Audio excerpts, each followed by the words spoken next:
Hi, I'm John with FluiDyne, and today we're going to go over IDing a PVB series pump. Usually when somebody brings them in, they have them repaired, we get a lot of calls on people that don't know what kind of pump or what size of pump they have. So we just kind of go over a quick checklist on things to look for so that we can properly ID it and get them a model code and get them a replacement pump. Usually it'll cut down on a lot of time if you already have a model code to give us, and then we can return a quote to you fairly quick instead of going through and figuring out what you have. So when a customer comes in and just drops off an old used pump like this and says they want a replacement, well, that's time consuming for you to try and figure out what it is. So a few things to go through to get you a model code. We'll run through that right now.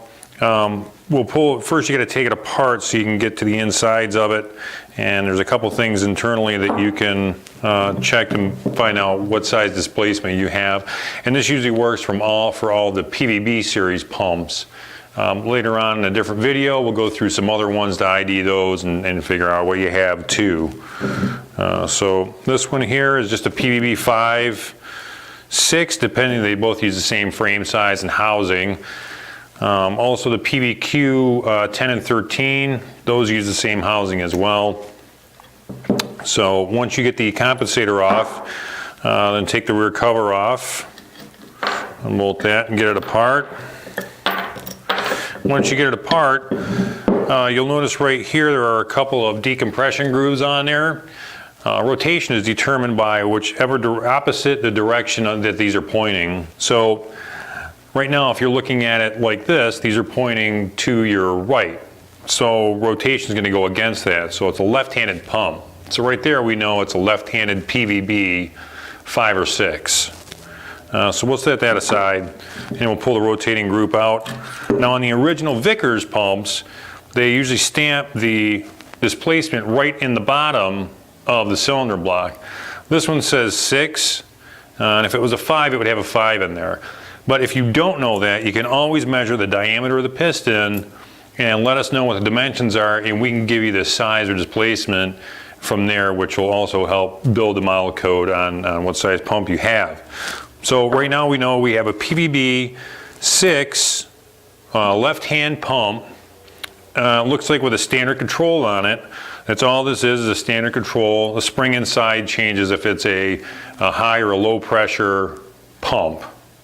So when you take that apart, measure the coil in there, and that'll tell us if it's a low or a high pressure pump.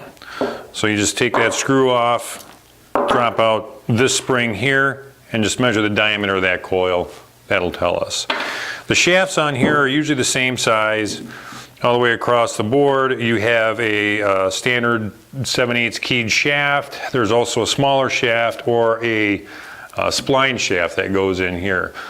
Not too many variations on these. So if you call and you say you have a 7/8 keyed shaft with a 1.5 inch length on it, we know it's a standard PVB 6 LSY 40. This one is a lower pressure, so it's a CM12. And we could supply you with a brand new FluiDyne unit from there, which is what I have right here. And as you can see, our new FluiDynes are a direct replacement for the new or the old Vickers pumps. So you can order that. It'll bolt in, mount, porting, compensator, all that's a match. Now if you're not sure which compensator you have, I have a couple of options here. This one here is a CV load sense control. That would obviously be mounted on the back. Another option, this one here is a CG control. That's a remote. Also mounted on the back. And then this one is a special. This is a CD. This is a solenoid dual pressure control, which most of the times are used in industrial applications, but also another option that you might find on the back of this pump. One more thing that the pump may be equipped with, and if you're not sure, is this block here. This is your volume adjustment. That would be directly bolted onto the back of your pump, and then your control would be bolted on the top there. If these two are bolted to the back, just let us know and we can build your model code from there. Other than that, That would greatly help with reducing the quote time from us to you if you already come to us with a model code for us to get you a quote. Make sure you tune in to some of our other videos and subscribe to our YouTube channel online.